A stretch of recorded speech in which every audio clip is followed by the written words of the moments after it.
Sejam todos bem-vindos a mais um programa nas redes da caridade. Uma alegria muito grande estarmos juntos para o nosso café da manhã, vocês aí no seu lar, na sua casa, e nós aqui no estúdio fazendo a nossa gravação. E hoje nós estamos com o time completo, teremos um assunto muito interessante, iremos falar sobre velório, como a gente se comporta no velório, né? Se você tem dúvidas, dou os pêsames, não dou os pêsames, como se comportar nesse ambiente, né?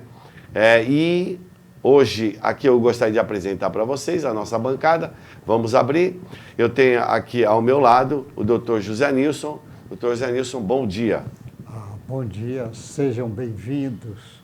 Um abraço apertado em todos os amigos que estão nos assistindo e um cheiro nas meninas que estão dando a honra de assistir esse programa. Muito bem. E aqui ao meu lado, então, o Wilson. Wilson, bom dia, seja bem-vindo. Olá, amigos, bom dia. Mais uma vez, muito agradecido por permitirem que nós estejamos com vossas famílias nessa manhã de sábado. Muito bem. E agora, o nosso professor D'Alessandro, lá na extrema, na ponta. Bom dia. Bom dia, queridos irmãos e aqueles que nos acolhem na vossa casa física e na vossa casa mental. Gratidão. Muito bem. Então, vocês aí na sua casa, com o seu computador, no seu tablet ou no seu próprio celular, dê o seu like, curta, compartilhe. Estamos pelo Facebook, pelo Instagram e pela YouTube, né? YouTube, pronto. Então, você aí pode acessar esses 3 canais. Estamos nas redes da caridade, mas nós também passamos no Luiz Monteiro, Wilson? Sim, está passando no Facebook do Luiz Monteiro. E também passamos pelo Facebook do Luiz Monteiro de Barros. Você coloca lá, vai aparecer Centro Espírita Luiz Monteiro de Barros. Você também pode assistir. Então, faça os seus comentários, participe do programa. Também você pode dar sua opinião do velório, né? Às vezes, alguma coisa interessante que você possa relatar sobre algum velório, ou então alguma deficiência que você possa encontrar dentro desse ambiente e que possa ser modificado, né? Ou então até dúvida, né? Velório, a questão de cremar, se não crema, né? Como é que a gente pode agir naquele momento, nas escolhas de como nós vamos finalizar o nosso corpo físico. Então, eu estou aqui com o nosso time de pessoas que estão aí voltadas para esse tema. Eu gostaria de iniciar. Vamos iniciar, Wilson? Eu estou vendo que você trouxe aí algumas informações. Então vamos começar com o Wilson. Wilson, questão de velório, o que você pode nos falar? Então, a palavra velório, ela vem do termo velar, né? Que vem do latim, que é da palavra vigilare, que na verdade significa vela, velar, mas não é a vela que a gente está pensando, a vela de acender, né, que a pessoa ali põe na missa, acende a vela, faz os rituais. O velar que ele está falando aqui do velório é no sentido de estar ao lado, de amparar, de acompanhar, de cuidar, de zelar. Assim como nós velamos por um doente, nós estamos ali ao seu lado, na sua cabeceira, orando, cuidando, dando as medicações no horário certo. Então, velar é no sentido de cuidar. E esse que é o que a gente tem que entender no velório. O velório a gente tem que estar ali ao lado daquele despojos do corpo físico que serviu de corpo, serviu de roupagem para aquele espírito que acabou de fazer sua passagem, né, para o outro lado. Então nós estamos ali num ritual que ele já é antigo em todas as religiões. Então em todos os povos já existia essa cultura de cuidar do corpo como uma semente, enterrá-lo, plantá-lo, porque se acreditava que aquele corpo, como uma semente, ao ser enterrada, ela iria brotar novamente e iria dar novos frutos. Então, muitas religiões trazem isso, sobre o rebrotamento, sobre o reflorescimento, sobre a ressurreição, sobre a reencarnação. Cada religião vai chamar de uma forma, mas todas têm esse mesmo entendimento da semente que vai brotar novamente. Nascer de novo, né? Nascer de novo. Doutor Nilson, historicamente, o que o senhor pode nos dizer? Porque os velórios eles são diferentes, até de acordo com as nações, né? Ou com as religiões, ou com a cultura, né? Com os costumes dos povos, que vêm desde os nossos antepassados, e até os dias de hoje, que se torna até uma coisa muito mais light, assim, né? O que o senhor pode nos informar aí, trazer, baseado, lógico, com conhecimento da realidade espiritual nossa, né? As culturas têm grande influência disso. Eu não sou um especialista nessa cultura dessa área, mas você vê, por exemplo, a Índia fazia cremação há muito tempo e com aquelas madeiras, e normalmente às vezes era o parente do morto, o filho, que às vezes ia acender o fogo lá que o pai está. Você vê o judeu, ele tem um ritual todo diferente para fazer o velório. Você pega hoje nos Estados Unidos, uma pessoa morre, 8 dias depois para enterrar. Aqui nosso não pode fazer isso, que eles fazem um trabalho. Lá demora quanto Demora tempo? 8 dias. Pra Você vê, enterrar? Cuba, o Fidel Castro ficou lá uma semana toda rodando ali. O Papa demora também dias, às vezes, para enterrar. Aqui o nosso não pode, porque senão começa a decomposição. Lá eles se preparam para fazer isso. Você vê que cada lugar ele tem um jeito. Tem gente que veste uma roupa especial. Você vê lá na época de Jesus, eles vestiam uma roupa especial, até as mulheres foram no outro dia para ajeitar. Então tem, como se diz, cremação. Tem país que não permite cremação. Então você vai vendo que tem uma variedade imensa em termo cultural. Tem pessoas que paga as pessoas para chorar lá no velório. As carpideiras, né? Você vê, paga para o sujeito chorar. Tem velórios que as pessoas ficam contando piada. Tem gente que é especialista em contar piada em velório. Tem velório que as pessoas ficam comendo bastante comida. Tem velório que é bebida, muita bebida ali. E tem velório que é aquele choro que não acaba mais. E tem velórios, como nós assistimos agora da Covid, que a família não podia participar. Ah, é verdade. Tem velórios, tem uma senhora que eu acompanhei muito tempo, ela. Eu lembro 25 anos do sofrimento dela. O marido dela era piloto de helicóptero e o helicóptero caiu no mar. E não encontraram o corpo do homem, mas caiu o helicóptero dele. Sim.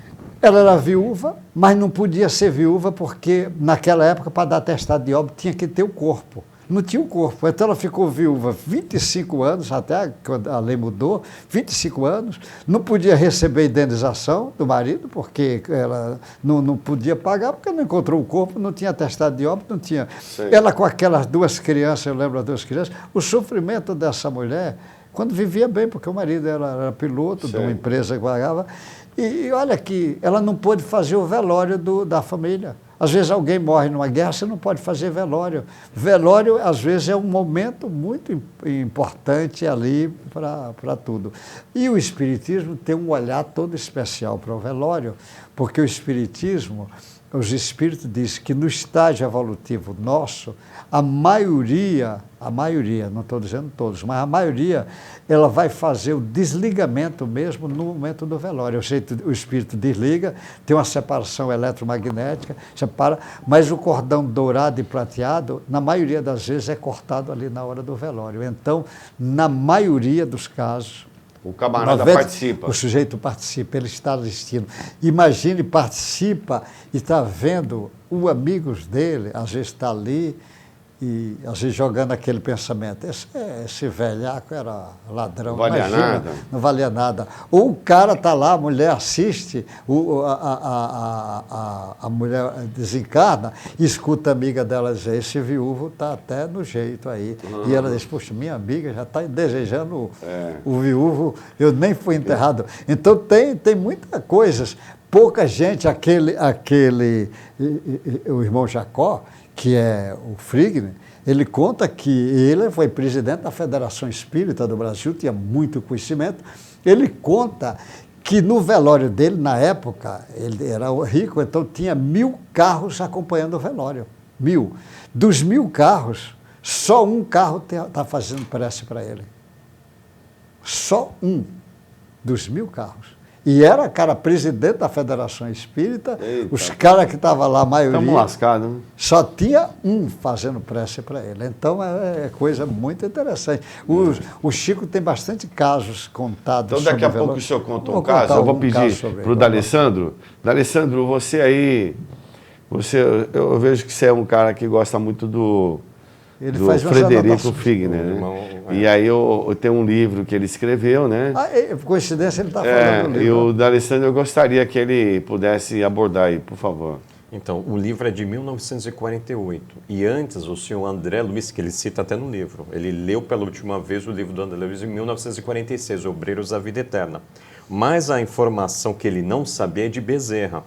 Quando Bezerra fala, as projeções mentais da maioria de nossos amigos aqui congregados formam energias contraditórias entre si. Alguns discutem e muitos pensam de maneira inadequada ao respeito que devemos ao companheiro em transe. Para nós, adestrados na travessia de obstáculos, essa compacta emissão de forças antagônicas, que o senhor José Nilson diz, né, a força eletromagnética, não constitui barreira insuperável, mas é preciso reconhecer as condições especialistas do seu estado. Figner, você ainda se acha na condição do pássaro, mal saído do ninho, incapaz de voar livremente. Então, todo mundo é assessorado, é recebido no mundo espiritual pelo seu anjo guardião e técnicos da espiritualidade, que André Luiz vai mostrar no livro Obreiros da Vida Eterna. Mas quem está desse lado, que às vezes não tem essa maturidade, ao pensar, emite a chamada energia mental proposta por Emmanuel no livro dele Pensamento e Vida, ou Kardec no livro A Gênese e os Fluidos. E às vezes a gente está atrapalhando os encarnados. Então, por isso esse olhar muito respeitoso diante do velório, de não só nos prepararmos, mas a ajudar aqueles que às vezes não têm tanto essa informação de maneira respeitosa, né? Às vezes um parente está revoltado, né, perante a despedida. Porque aqui nós estamos vendo algumas cenas aí, né, de velório, porque na realidade, às vezes a pessoa está lá, a pessoa ela pensa muito nela, ela não pensa naquele que está retornando. O que vai ser minha vida sem ele? Quer dizer, o que será de mim? Então, porque se a pessoa fala, olha, nós estamos no velório do fulano, nós estamos aqui para ajudar o fulano a retornar de onde ele veio. A gente tem uma visão muito equivocada. Não é a quantidade de lágrimas ou a intensidade de choro que vai fazer o camarada retornar bem para o mundo espiritual. Então a gente tem que entender que quando você vai num aniversário, o aniversariante é o que tem a graça do aniversário, que vai receber presente, vai receber os cumprimentos. É aquele que está envolvido numa atmosfera de alegria. Quando vai num velório, no meu caso, eu vejo assim, eu fico pouco no velório, mas eu vou lá, faço o que eu tenho que fazer e vou embora. Porque eu acredito que ou eu dou a minha contribuição naquele instante, 10 minutos, e é o suficiente, para poder auxiliar aquele irmão, agradecer, porque é uma pessoa que participou da nossa vida. Então, e vou prestar solidariedade à família. Porque a gente tem muito disso, né, Zé Nilson? As pessoas tá muito importante, consigo mesmo, o que vai ser da minha vida? Né? E o camarada que está retornando para o mundo espiritual também tem as suas dificuldades. Porque às vezes você, a esposa, os filhos, o tio, a tia, os irmãos, amigos, e ele que está, entre aspas, indo sozinho, que vai ter um choque de realidade. Também, então deve-se pensar muito naquele que está retornando, que apesar de já ter acontecido isso milhares e milhões de vezes, mas sempre é uma novidade, né? É um momento, ainda mais dependendo do estado emocional da pessoa. Então, assim, o velório é focado naquele que está retornando. E a gente fica muito disperso, né? Com, como você falou, às vezes piadinha, comentários inadequados, uma tremenda falta de respeito com aquele que está, né, retornando. É isso, doutor Nilson? É isso. Por isso que é importante o uso da prece lá no velório. É importante, às vezes, um pensamento bom que as pessoas estão desejando. E é por isso também que os familiares, os amigos, vêm receber, porque senão ele tem dificuldade. Até a pessoa que viveu uma vida equilibrada. Ele estável. tem dificuldade. Imagine os que vivem uma vida desequilibrada, que esse, às vezes nem vê parente nem nada, depende do estado dele. Isso fica complicado. Porque a pessoa está ali, mas ele viu a mãe dele, que já tinha desencarnado há tanto tempo. Ali, meu amigo, olha como acalma. Eu lembro daquele espírito lá de Pernambuco, que foi o grande... Foi arcebispo lá de Olinda, o Dom Helder. Dom Helder. Ele disse, quando desencarnou, ele disse, eu pensei que eu ia encontrar Jesus, Maria. Ele disse, eu vi minha mãe. Aí eu me abracei, fiquei abraçado com ela horas. Ela disse, é como se eu estivesse nos braços de Maria, ele falando.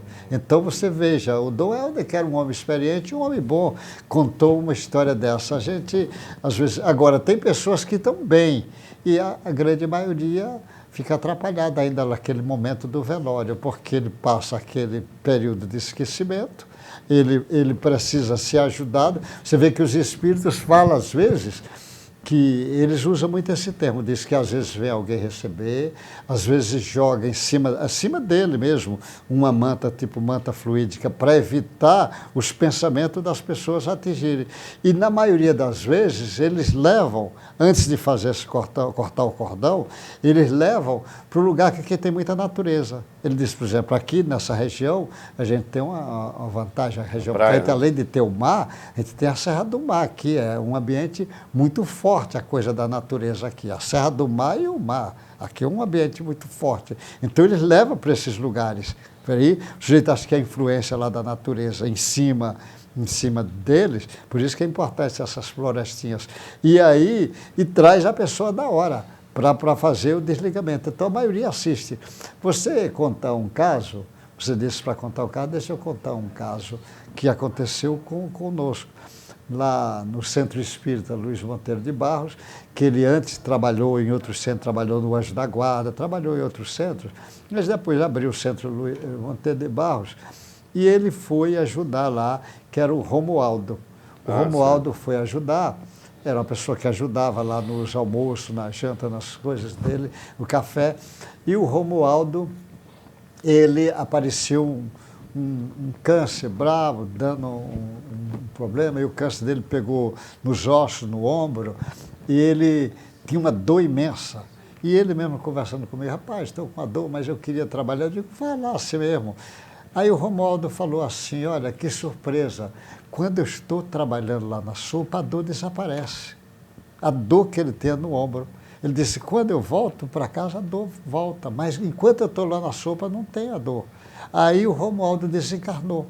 Então estava no velório, todo mundo lá no velório, e foi porque foi visto por várias pessoas. Disse que ali no velório, quando estava todo mundo, surpresa, chega o Romualdo com um amigo dele, espiritual. Ele vem, vê o corpo, olha, fica em silêncio ali em frente ao corpo, provavelmente fazendo uma prece, que ele tinha conhecimento. Ele roda assim, sai assim olhando todos os que estavam lá, rodou todinho. Depois o Romualdo acena, dando adeus e vai embora com os amigos. Quer dizer, olha que beleza estava esse espírito. Ele veio se despedir ali do corpo, viu todo mundo e saiu dando adeus, acompanhando com um amigo. Então é algo fantástico a gente ver as histórias. Mas o Espiritismo está cheio de contando histórias aí sobre velório. Wilson, né? tu tem alguma história, Wilson? No livro Obreiros da Vida Eterna, né, que é o 4º livro da série André Luiz, que se inicia pela belíssima obra Nosso Lar, inclusive em Nosso Lar ele fala sobre os completistas, sobre os espíritos que desencarnam, que são poucos e nós que conseguem chegar ao outro lado, digamos assim, com 100% da missão que a gente se propôs a desenvolver aqui no plano encarnado, completas. Então ele usa esse termo completistas, que muitos de nós completam ali só 10%, 20%, 30%, né? Mas na 4ª obra aqui no Obreiros da Vida Eterna, ele vem falar para nós, ele acompanha um velório, ele passa a noite acompanhando, velando um corpo, uma passagem, e ele escreve aqui, eu vou pedir licença para ler, ele fala assim, olha, eu aprendera muito durante a noite, aprendera que as câmaras mortuárias não devem ser pontos de referência à vida social, mas recintos consagrados à oração e ao silêncio. Então ele percebe ali durante a noite que ele passa ali naquele velório como mentor dele, e eles passam a noite naquele velório no intuito de ajudar ali na liberação ali do cordão de prata do falecido, do espírito que ali que estava passando, que ele estava em estado de perturbação. E também ele conta uma curiosidade que quando ele o mentor e o grupo que estava participando, né, daquele aprendizado que ele estava tendo, porque André Luiz sempre na espiritualidade participa de situações e através dessas situações nos traz lições do ponto de vista médico, né, porque ele era um médico. Então ele conta que quando ele chega ali, ele percebe que tem um grupo de espíritos também desencarnados em bagunça, fazendo arruaça, gritando e falando, puxa, mais um, chegou. E aí quando eles percebem que aquele corpo, aquele espírito que ali desencarnado estava acompanhado de espíritos de uma hierarquia maior, que era o mentor de André Luiz e o grupo, um cutuca o outro e fala, ei, furou, esse não vai dar, esse é dos protegidos, esse era bonzinho. Por quê? Porque ele fala que quando o espírito desencarna e ali vai ao corpo, alguns espíritos querem se aproveitar dos restos, dos fluidos que aquele corpo ainda está liberando ali, do ectoplasma, das energias. Então são os chamados vampiros espirituais, que eu acho que até é uma conversa que a gente pode falar numa outra situação. Mas quando ele vê que existe um grupo de espíritos que está acompanhando, que eles não vão conseguir ter êxito ali no que eles queriam, então eles se afastam. E aí André Luiz fala que eles estavam ali também, além de ajudar na passagem daquele espírito, no desligamento do espírito, a importância também do zelo pelo aquele corpo que está finalizando a sua jornada, daquele espírito que está passando por aquele momento, para que outros espíritos de índole não tão boa, às vezes com ideias equivocadas, possam se aproveitar e fazer mal a ele. Então, ele vem trazer em Obreiros da Vida Eterna a postura que a gente deve ter no velório, do pensamento positivo, da oração, não ficar falando da vida alheia, que ele fala, o momento do velório é um momento de leitura, de concentração, de paz, porque tudo que a gente pensar, emitir, sentir e falar, vai chegar ali no falecido, vai chegar no espírito que ali está, e aí vai causar vibrações de paz, de tranquilidade, ou vai ajudar ele a se perturbar ainda mais. Legal. D'Alessandro, quer falar alguma coisa? Não, é a importância da pessoa já começar a trabalhar esse olhar de espírito imortal, né? Porque quando eu, como familiar, vou trabalhando a minha espiritualidade, diante de um compromisso do outro ser, um parente querido, termina, eu estou resignado, eu desenvolvi a mansidão, eu desenvolvi a humildade, eu não estou no movimento, às vezes, da revolta, da prepotência, do orgulho. Eu vejo que, às vezes, as pessoas, teoricamente, sabem que a vida continua, mas no seu dia a dia não trabalham essa fé, essa confiança no Criador, na vida e nele mesmo. Então, como você espera, às vezes, uma revolta de um parente, vendo o irmão sendo enterrado, se ele não recebeu informação da espiritualidade, não acredita. Agora, você vê isso por parte dos espiritualistas, às vezes, né? Meio tristinho, né? Não um olhar, né? Assim, de amor, de respeito. Puxa, mas fulano desencarnou 47 anos, que é o caso do meu pai. Por que isso? Está na programação dele. Né? Quem sabe com detalhes é ele, é toda a espiritualidade. A tua tarefa é o que você está fazendo, como falou o Wilson? Você está desejando vibrações positivas para ele continuar a sua caminhada, ou você está não falando, mas está pensando a revolta? Porque os nossos fluidos de pensamento são emitidos. Eu posso não estar externando, mas eu estou revoltado interiormente, perante uma escolha divina, né? de retorno àquele parente querido. Por que agora, nesse momento, por que me abandonaste? Né? Então a pessoa não exterioriza, mas está implodindo interiormente. Só, né? Sempre, como a gente pensa sempre na gente e não pensa no outro. Exatamente. É uma atitude, às vezes, que a gente não egoísta, né? Não calcula isso. A gente vai muito por um impulso, pelo instinto, né? Mas nós já recebemos informações, principalmente o espírita, de que isso é um processo natural e todo mundo vai morrer. Então, e que nesse momento onde se faz aquele ritual, né, da despedida do corpo, né, porque o espírito às vezes está já um pouco já desligado, ou então está presenciando, como o Dr. Nilson falou, é um momento de profundo respeito. Quando eu vou assim, eu fico 10 minutos, porque é o tempo que eu consigo sustentar uns pensamentos bons para auxiliar. Porque senão não adianta. A minha função, a minha finalidade ali, ela é em vão, não estou ajudando. Porque se eu começar a entrar, falar bobagem, isso aqui, eu não vou estar ajudando. Então a ideia é ajudar aquele que está indo E aqueles que ficam, que estão em sofrimento, que você vai consolar, confortar, né? Não vai ser um pesar, mas vai ser um momento onde você vai prestar uma solidariedade. Eu sei de um momento difícil, da dor que você está sentindo, que a saudade vai acontecer, que é um processo natural, e demora um período aí de tempo, né, doutor Nilson, para você poder entender essa situação, né? O Freud lá fala em 6 meses, que ele é um período onde você é período de luto mesmo, e deve ser respeitado. É normal chorar, é normal, lógico que você segue toda uma normalidade. Agora, quando passa a sair dessa normalidade, você não ter mais controle sobre suas emoções, aí pode se tornar patológico e você tem que aí procurar ajuda. Então, o espírita tem um dever muito grande nesse momento, de não se desesperar, de ser uma pessoa calma, que vai tranquilizar, que vai apaziguar.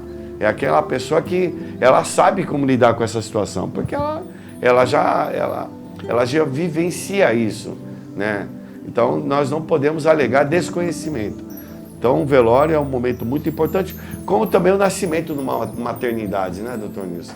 Onde vai nascer a criança, vão os parentes, tudo, entender que é uma criança que nasceu, que precisa ficar com a mãe, ela não precisa ficar com outras pessoas nesse momento, tem um período dela aí de adaptação nesse mundo que deve ser respeitado, porque as pessoas acham que tem que ir lá, tira foto, faz uma série de coisas, fazendo como se a criança já faz um selfie, né, doutor Nilson? Tem criança que já nasce com um selfie. Esse selfie, eles filmam às vezes o parto todo. E você imagina, está lá dentro da penumbra, sai, a luz do centro cirúrgico, geralmente é uma luz forte ali, bate aquela luz forte, estava no morninho ali dentro da água, sai, tem a dificuldade para respirar, porque ela vai chorar para o pulmão dele, tá? E às vezes recebe grita, aí bate fotografia, filme. Então, aquele estava no momento, olha, que ele entrou no mundo doido, entrou no mundo de prova e expiação. Essa comparação, né, de um velório com o nascimento, porque a criança está nascendo aqui e o desencarnante está nascendo no mundo primeiro. É uma comparação muito certa, porque é o seguinte, o sujeito quando nasce, imagina, ele vai sair do mundo lá agora para entrar nessa dimensão, e ele está ligado ali com um cordão umbilical, que está ligado à placenta, para ligar para a mãe que estava se alimentando ali, e vai precisar cortar aquele cordão, mas tem um limite para cortar, não pode ficar muito tempo. Se passar de 30 minutos já começa a dar problema, porque senão começa a passar o sangue que já estava ali, aí ele corta. Quando o espírito desencarna, de novo está ligado com o cordão, que é a mesma coisa, que está ligado. E ele precisa um tempo para cortar, não pode ficar também muito tempo. Por isso que no suicida demora às vezes para cortar, porque ele está ligado. No suicida demora, ele vai dar problema igual o menino, se demorasse para cortar na placenta, ia passar substância deletéria para a criança.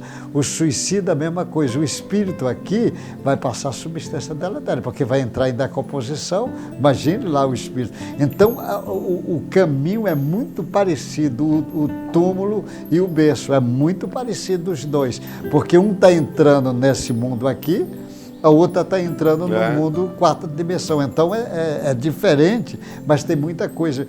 Todos dois é motivo de muito respeito. Então a criança nasce, o sujeito tem muito respeito. Quem é esse espírito? Seja bem-vindo. Nós vamos fazer tudo para poder te ajudar no teu processo evolutivo. Sobretudo, nós vamos falar de Deus e de Jesus para você, que será muito importante.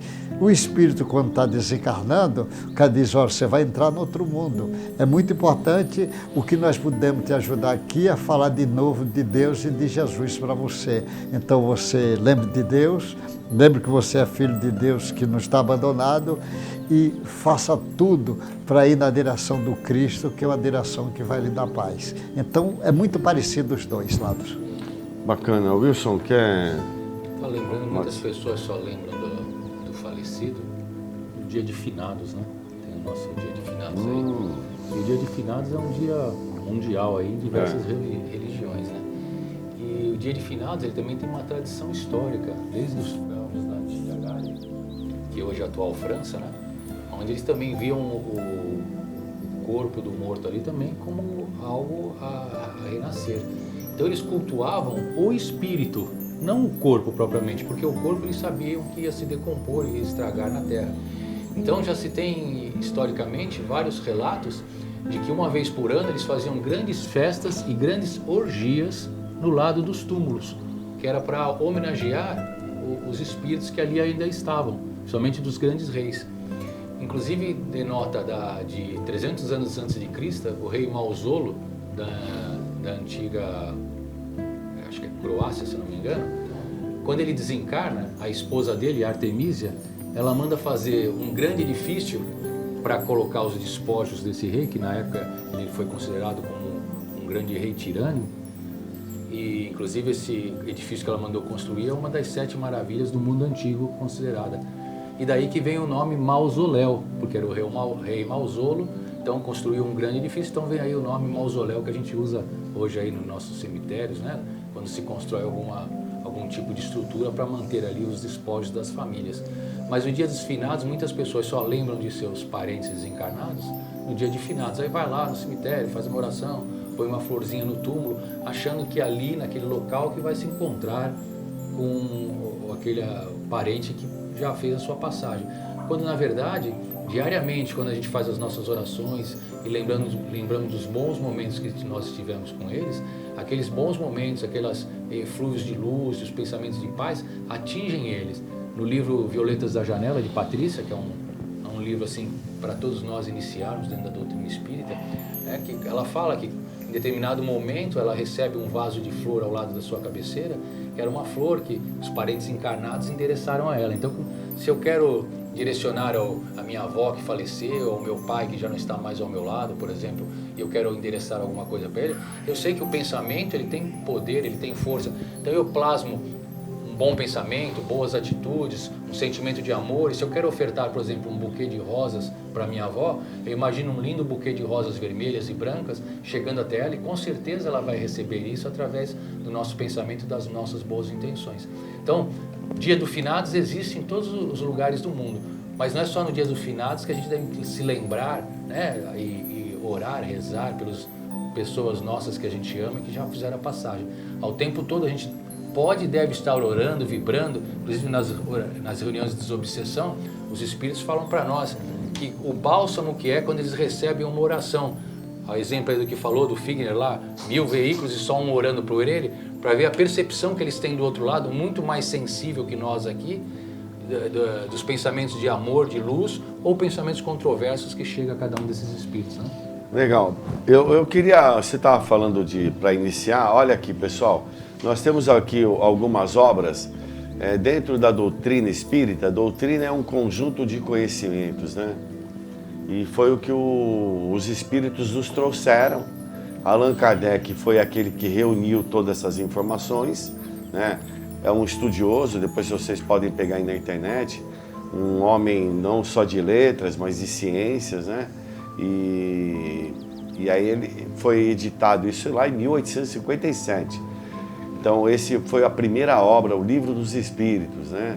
Que vai tratar de questões pertinentes à nossa realidade espiritual e principalmente como nós nos relacionamos, o mundo físico com o mundo extrafísico, né? Então vocês aqui vão ter mais de 1000 perguntas. Se quer saber de velório, ele vai falar aqui. Quer saber como é que se comporta o espírito quando retorna? Ele vai falar aqui. Ah, mas você quer saber o que vai acontecer? Ah, tem um livro aqui, deixa eu ver. Ah, aqui, pronto, O Céu e o Inferno. Esse aqui também é muito interessante. Esse aqui foi, acho que é o 4º livro, né? O 4º livro que ele escreve, que ele vai pegar informações das pessoas que desencarnaram e elas vão falar como é que elas se encontram. Então vamos, por exemplo, o cara foi lá, o cara foi um professor, foi abnegado, sempre deu interessado em dar boas aulas, tudo. Aí vai mostrar como ele retornou para o mundo espiritual. Ah, o camarada, ele teve uma série de problemas na vida, ele matou pessoas, ele teve uma vida totalmente desajustada. Vai chegar no mundo espiritual, o Allan Kardec chegou, chamou esse camarada e ele relatou, olha, meu estado é assim, assim, assim, assado. A pessoa tirou a própria vida Ele vai relatar aqui, então, o céu e o inferno. O que é o céu e o inferno? Vai mostrar os estados emocionais que nos encontramos. Estados plenos e estados, às vezes, infelizes que nos encontramos. Nesse intervalo aqui, nós vamos ter uma outra obra que vai falar sobre a mediunidade, que é o laboratório da relação do mundo físico com o mundo extrafísico, o extrasensório, extra sentidos nossos, sentidos físicos, né? Que é o livro dos médiuns. Depois vai ter uma obra que é muito interessante, que você pode adquirir pela internet, você vai ver, que é o Evangelho segundo o Espiritismo. Vai falar do aspecto moral de Jesus e vai nos mostrar como a gente se comporta, principalmente num velório. Não vai falar do velório em si, mas diante de uma situação grave, diante de uma situação de tristeza, né? Diante da perda de um ente querido. Olha, tem lá no Evangelho segundo o Espiritismo, esse Allan Kardec é interessante. Ele escreveu um capítulo, tem mais de 80 preces, capítulo 28, de 80 preces, e tem prece para quem desencarnou. Tá aqui? Você tem dúvida?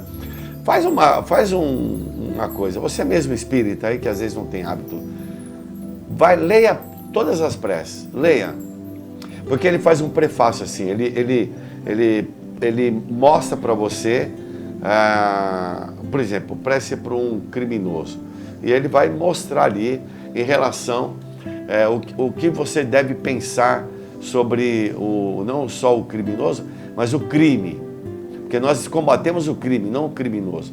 O criminoso é uma pessoa como nós, mas que escolheu um caminho infeliz da vida. E depois ele fazer um preâmbulo desse assunto, ele vai direcionar a prece para esse criminoso. Tá bom? Então, capítulo 28 é um desafio que eu faço a vocês, muito legal. Ele vai nos ensinar a como você pode ajudar essa pessoa. E tem lá, na pessoa que acaba de nascer, a pessoa que acaba de morrer, né?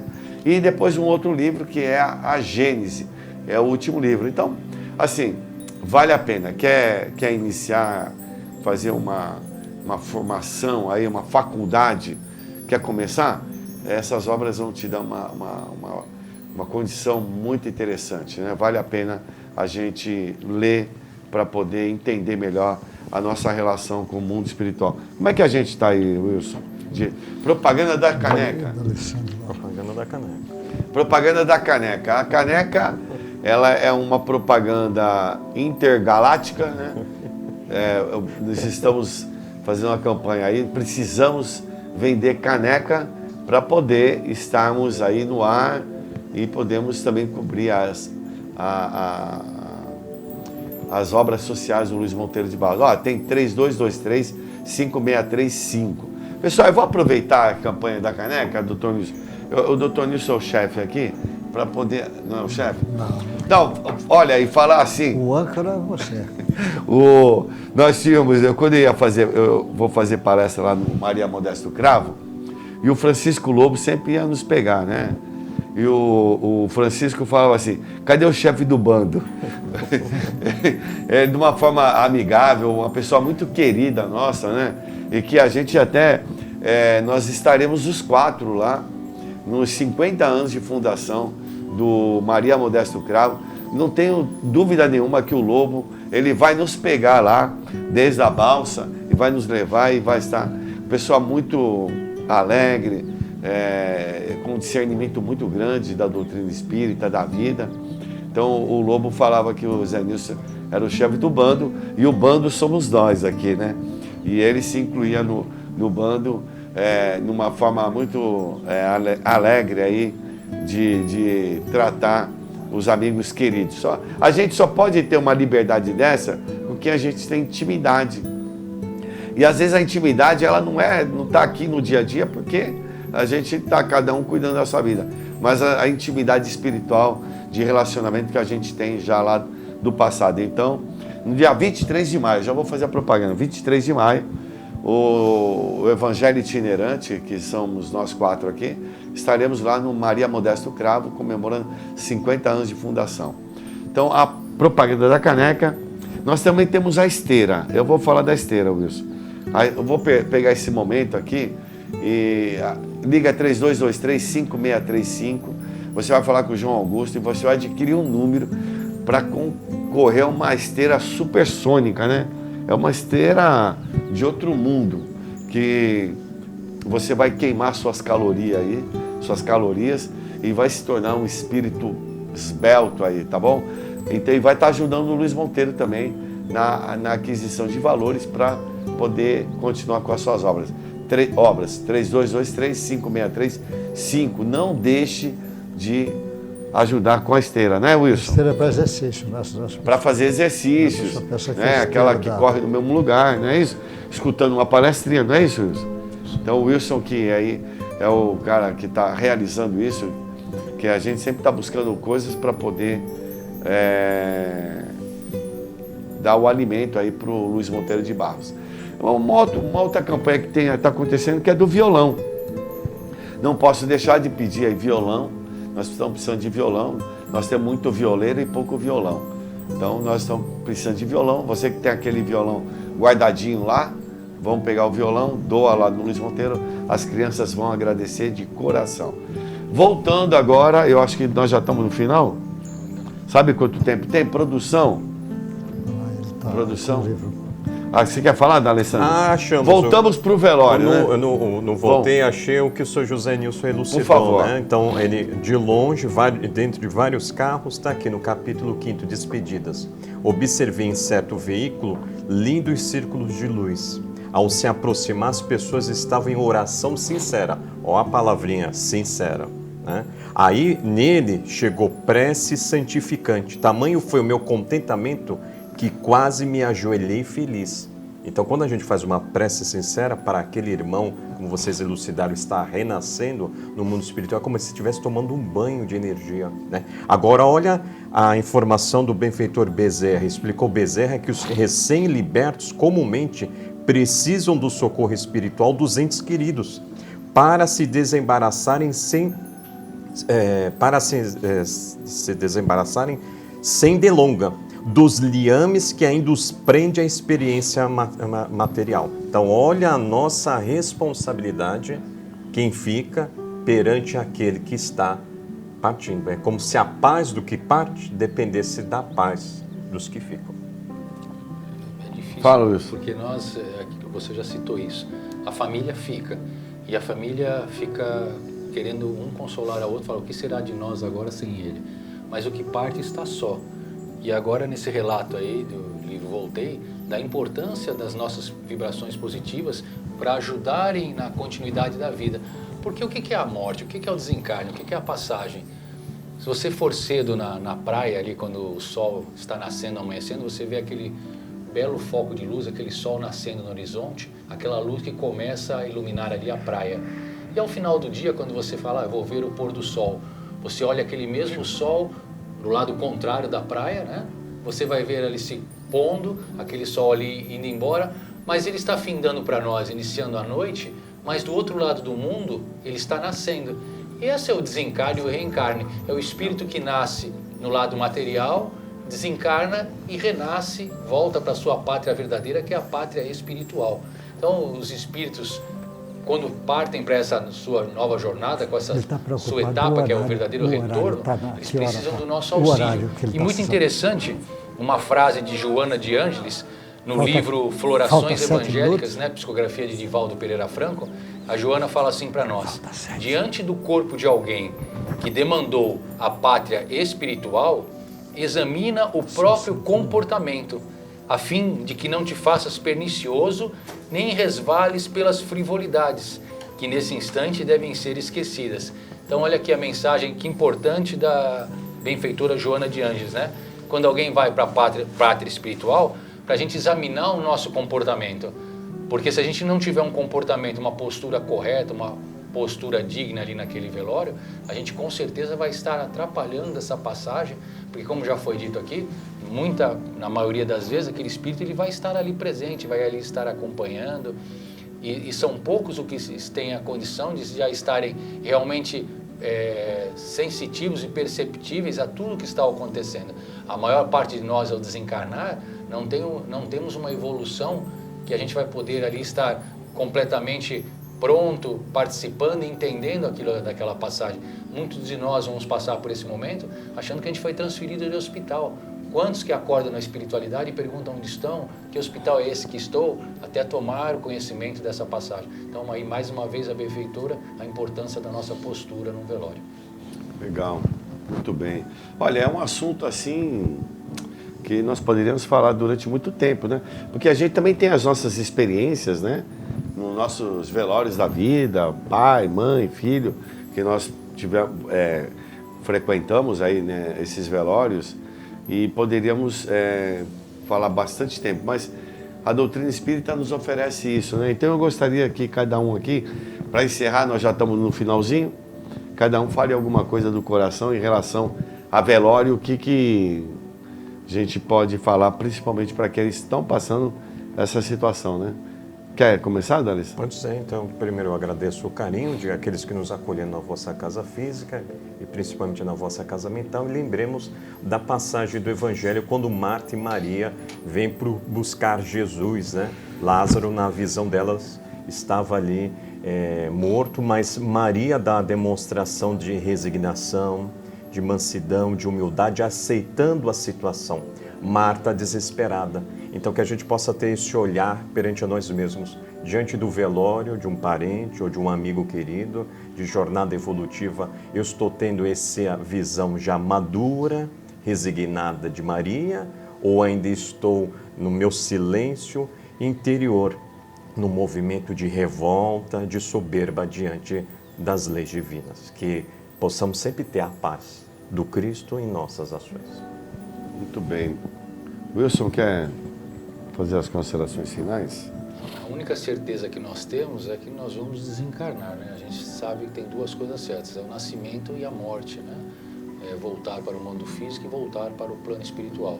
Então, que a doutrina espírita nos fortaleça nesse conhecimento que a gente consegue aspirar aí dos livros e que a gente consiga viver de acordo com os ensinamentos para que a hora da nossa passagem se faça da melhor maneira possível. Bom sábado a todos. Ótimo. Doutor Nilson, para encerrar. Para encerrar, você vê o velório que ele falou. O Cristo tem 3 episódios no Evangelho de morte. Tem a morte da filha de Jairo, tem a morte do Lázaro e a morte do filho da viúva de Naim. Todas 3, Jesus disse, eles apenas dormem, ou seja, não tinha ainda cortado o cordão prateado, Jesus sabia. Por isso que Jesus para ali com o velório da viúva, do filho da viúva, ele manda parar e manda o rapaz levantar, porque ele sabia, porque se tiver cortado não tem mais volta. Por isso que o Espiritismo abre um leque desse entendimento imenso. Então, todo velório, muito respeito, e se você puder desejar coisa boa para aquele que foi, deseje. E liga sempre a ele, olha, não perca tempo de ficar olhando as coisas para trás, vai na frente, na direção do Cristo. Agora, uma coisa interessante de velório hoje, que tem velório já de animais. Hoje já tem velórios para animais. Podemos até fazer um programa. E o Chico conta, por exemplo, a menina mata uma barata e o Chico disse, eu estou vendo o perispírito da barata saindo agora. Então, realmente, é o mesmo processo, só que o animal não tem a coisa mas existe hoje velório de animais também. Muito bacana. Bom, pessoal, então, assim, eu sempre procuro agir assim. Jesus falou, não faça o outro que tu não gostaria que o outro te fizesse, né? Se comporte no velório do outro como você gostaria que o outro se comportasse no seu velório, né? Porque como nós vamos desencarnar, todos nós, não vai ficar ninguém, então é com respeito, porque eu também gostaria que fizessem muita prece no meu velório, viu, Zé Nilson? Muita prece, muita oração, para ver se alguém me resgata lá. Então todos estão convidados para o meu velório. Só eu já vou falar porque eu vou demorar bastante, eu vou ficar bastante velhinha, porque ainda uma alma pecadora precisa resgatar muito, então demora a morrer. Então vocês se esforcem aí em uma boa alimentação, um bom exercício, né? Para poder conseguir chegar no meu velório e desejar. O combinado é depois dos 100 anos, como diz o poder. Tá. E vocês estarem presentes lá e fazer a oração, cada um ajudando o outro. O nosso mundo agora é um mundo de cooperação. Todo mundo vai cooperar um com o outro para um mundo melhor, fazendo você, o seu próximo, o seu semelhante, também uma pessoa especial. Um abraço a todos vocês. Podemos retornar com esse assunto numa próxima vez. E até o próximo sábado, se Deus permitir. Um abraço a todos. Fiquem em paz.